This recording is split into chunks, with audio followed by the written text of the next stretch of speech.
Island, developed by Stairway Games, is a farm-inspired sim game where you move to a tropical island and create your dream farm.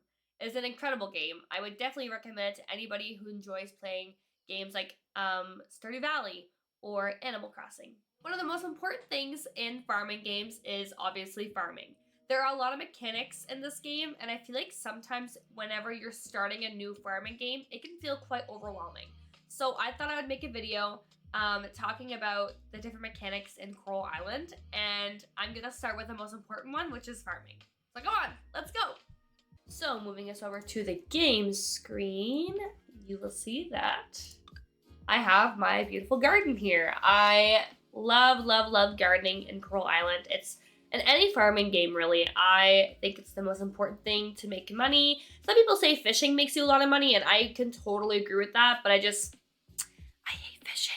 So I just farm instead, and I will fish whenever I need to. So the most important thing that you need to do, obviously, to start your garden is to get seeds.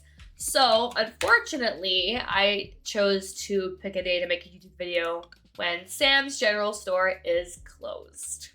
So I will still take you there to Sam's to show you where it's located. I cannot believe that my cat is outside. Like, I attempted to videotape this YouTube video a couple days ago, and I'm gonna post the clip actually right now to show you my actual reaction to seeing my cat winter outside for the first time.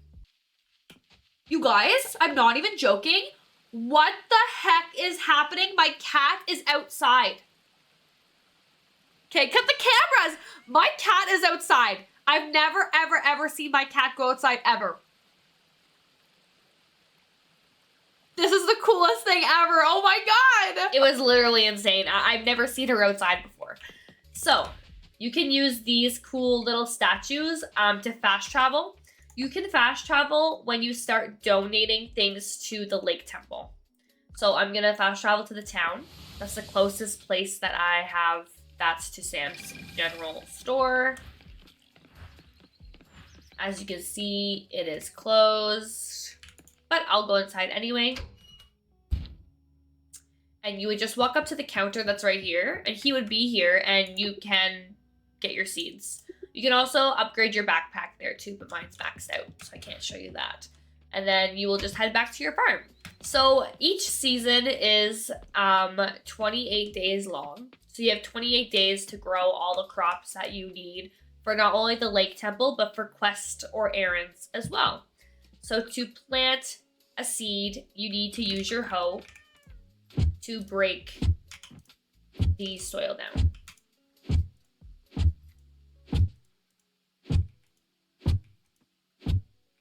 Then you're going to take your seed, which I have right here. These are just wild seeds, but I'll talk about wild seeds in a little bit. So you're going to plant them. And then you're going to water them with your watering can.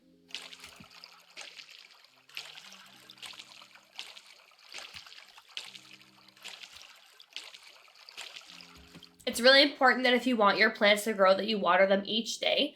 You do not have to water your plants when it is raining, which is so fun. We love rainy days. Another really important thing is fertilizer. Fertilizer helps you produce better quality crops, and you should really prepare your fertilizer before each season. I always end up missing the mark on that one, and I always forget to prepare my fertilizer, and it always bites me in the butt later on. In Coral Island, we have different masteries. As you can see, there are a couple of them, but we're gonna be just talking about farming today. So as you can see, I am level 8, and I have unlocked 4 skill points out of 6. So to increase your level in farming, you need to till the land, water your crops, and harvest your crops. So increased levels equals new crafting recipes and points to spend on new skills for this specific mastery. And that goes for every single mastery in this game. So you can increase your farm level by tilling the soil, watering the tilled soil, and harvesting any crops, fruit plants, or fruit trees on your land. Using bombs to till your soil or using sprinklers to water your crops does not count towards increasing your mastery level, which is fine. I personally do not water my crops. I always use sprinklers, except I don't use bombs to till my soil, and I never thought of doing that. That's pretty smart. So in each mastery, you have 6 skills that you can actually unlock. You can unlock up to 5 by leveling up, but after that, you actually have to purchase a farming elixir. So for farming, we have the 6 skill points, which is staying hydrated, quality crop, double crop, crop express, crop price, and repellent. Now I'm going to be talking about town rank and what to expect in the first year of spring. So at the beginning, you're always going to start at the bottom town rank, which is letter F.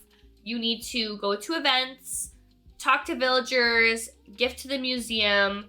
There are lots of things that you need to do to increase the town rank. And as you increase the town rank, you unlock more things. So I decided to put together a little chart that is behind the camera to talk about the different seeds that are offered in each season that I think are the most important and what I think that you should plant in your first year. There are lots of different ways to make money in this game, but since I do not enjoy fishing and some of you may not enjoy fishing, I am really focusing on crops and growing and harvesting today because that's what I do to make the most money. You don't start out with a lot of money in this game, so you need to kind of get creative with how you're going to make money if you do not like to fish. So I always spend all of my money on as much crops per season. Going into spring, we have cauliflower. So cauliflower seeds cost 70 coins each, and the crop itself sells for 175 coins each, and it takes 10 days to grow. So I would be very vigilant because you only have 28 days in your season. Please pay attention to how many days it takes for specific crops to grow because you don't want to miss out or make a mistake and plant a crop too late because that's a waste of money and a waste of time. Going into potatoes, we have potato seeds cost 15 coins and the crop itself sells for 75 coins. And it takes 5 days for those potatoes to grow. Those are the 2 spring crops that I think you guys should be spending the most time with. And another thing, I would plant as many flowers as you can from the very, very beginning. Because you can take those flowers, and once you unlock the bee house, you can put flowers in the bee house and make honey. And honey equals money, believe me. Next, we're moving on to summer. So what's fun about summer is there are some crops that actually regrow, and you actually only need to buy them once, and you'll be good for the season. So the first one is blueberries. The blueberry seeds cost 50 coins, and the blueberry crop sells for 41 coins each, which I think is pretty good. It takes 10 days for the crop itself to grow and only 4 days for it to regrow blueberries, which is pretty good. Moving on to hot peppers, we have the seeds that cost 40 coins, and the crop sells it for 36 coins. It takes 7 days for the hot pepper crop to grow and only 3 days to regrow. Moving on to corn, we have the corn seeds that cost 25 coins, and the actual corn crop itself sells for 24 coins each. It takes 12 days for the crop to grow and 4 days for it to regrow.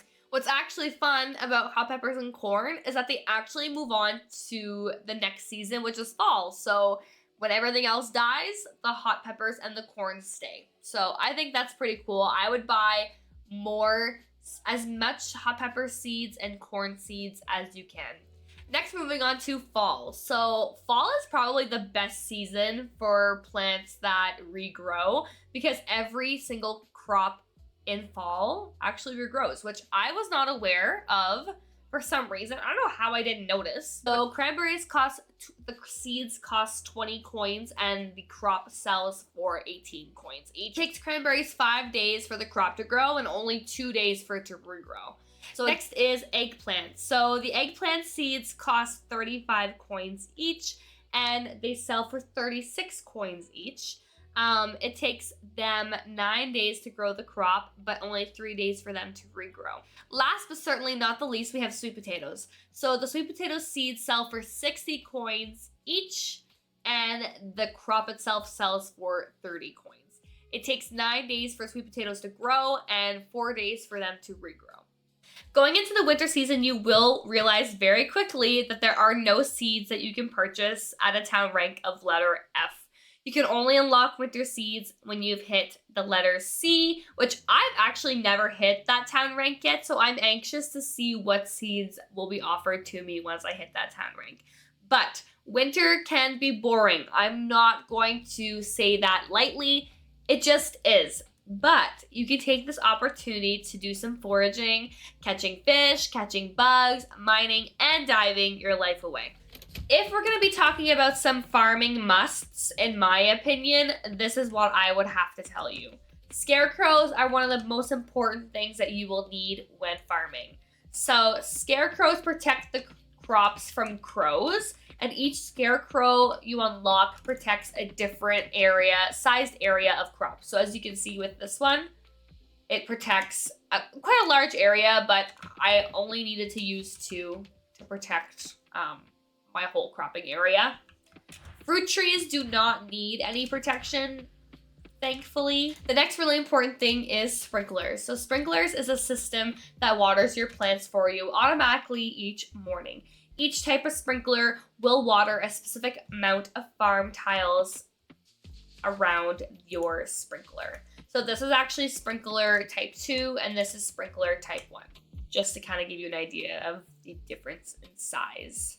I also want to mention that this is an auto fertilizer, which you can attach to your sprinkler, which it can feed your crops fertilizer automatically without you having to touch it. So like I said a while ago, you can't plant any crops in winter until you hit town rank C. But if you save all your wild seeds all the way until winter, you can actually plant them in winter and you will be able to grow tea leaves. You can obtain wild seeds by tilling soil, cutting grass. Crows will also drop wild seeds sometimes after eating your crops, which is like not what you want to happen. You can also obtain them from fossils, monsters, rewards, different festival shops. So at the end of my YouTube video, I hope that you guys found this video extremely helpful. If you did, I would really appreciate it if you would subscribe to my YouTube channel just so that you know when I post new YouTube videos about Coral Island and more of the mechanics in it. If you guys are interested in streaming or if you guys have Twitch and you are into cozy games, I am a cozy game streamer. You can find me under the name of Emmy Games. I hope that you guys have a wonderful day and I will talk to you later.